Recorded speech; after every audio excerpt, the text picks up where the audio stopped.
Hi and welcome along to AFTV Transfer Daily, the show that keeps you up to date with players that have been linked with a January transfer move to Arsenal. I'm actually in the office at the moment, joined by Curtis. How you doing, Curtis? Of course, check out Curtis's show. He does with Laurie, Talk is Cheap. That's an excellent show.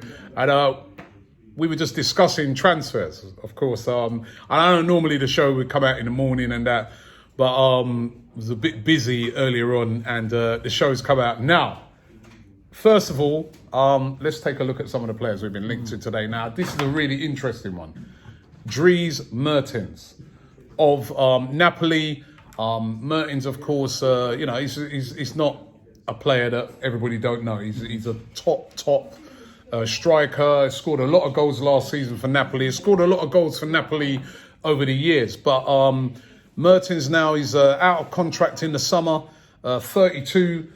And with his contract running down, Napoli are said to be willing to sell Mertens for as little as £10 million. Now, for a top quality player, that is really, really cheap. You've got other clubs interested in him, notably Juventus. They're the ones that are said to be ahead of the game in it. But Arsenal said to be showing an interest in Dries Mertens.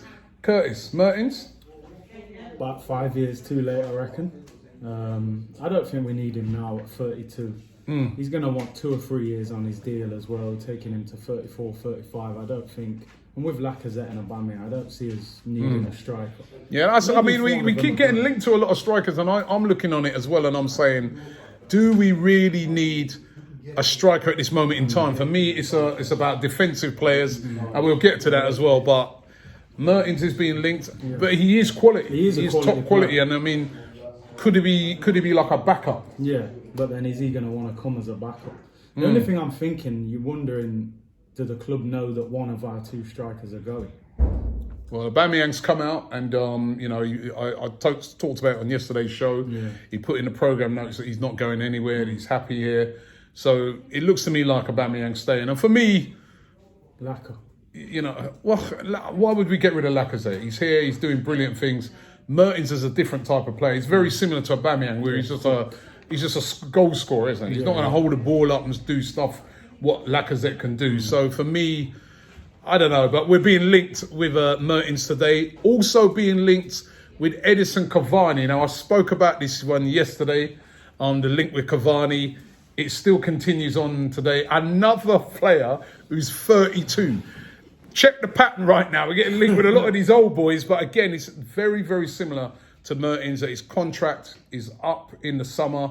PSG keen to sell him, rather than he walks away for nothing.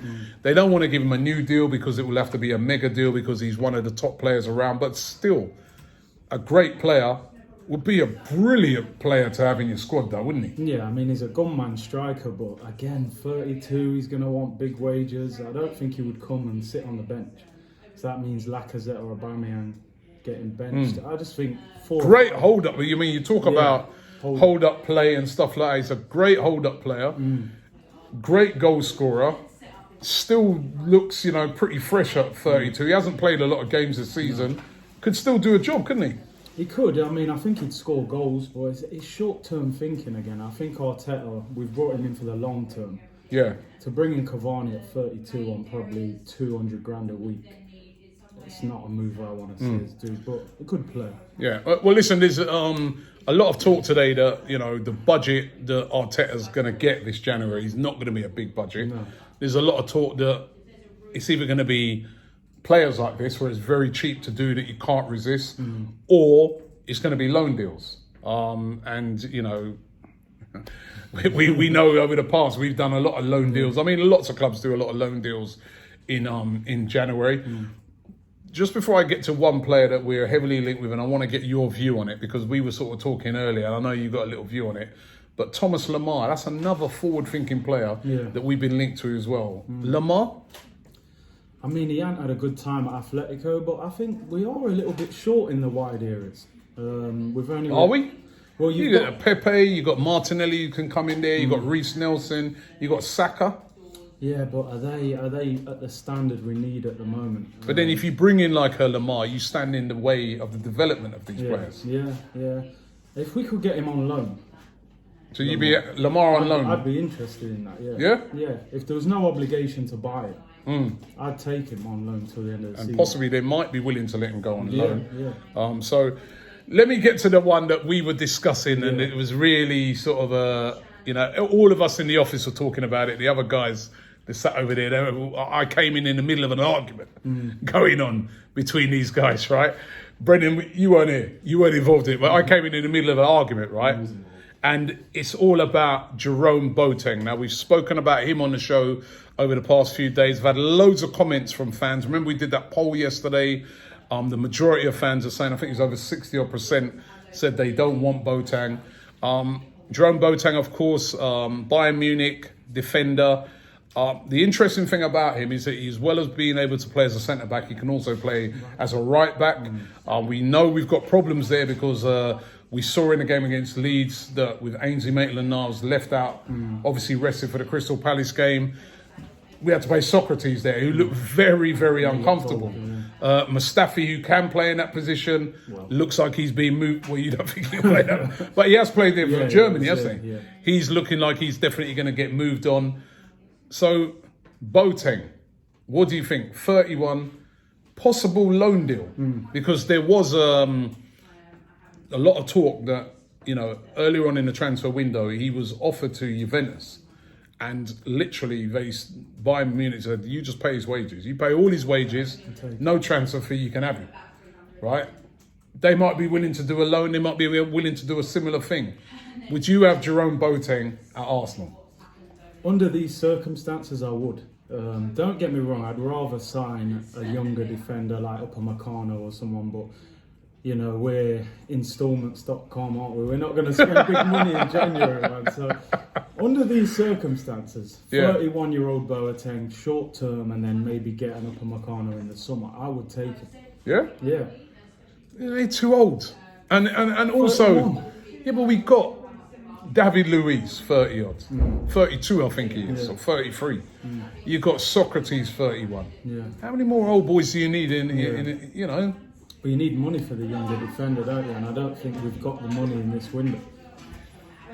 Boateng, and not only that, in some of his recent games, he's not looked the Boateng of old, is he? He looks like a real aging player. I mean, I haven't seen a lot of him this season, but certainly he's not the Jerome Boateng of old, is he? No, he's not. But then you look at David Luiz, I'd say he's been our best centre-back this season, realistically. Yeah, well, that ain't saying much. No, that ain't saying much.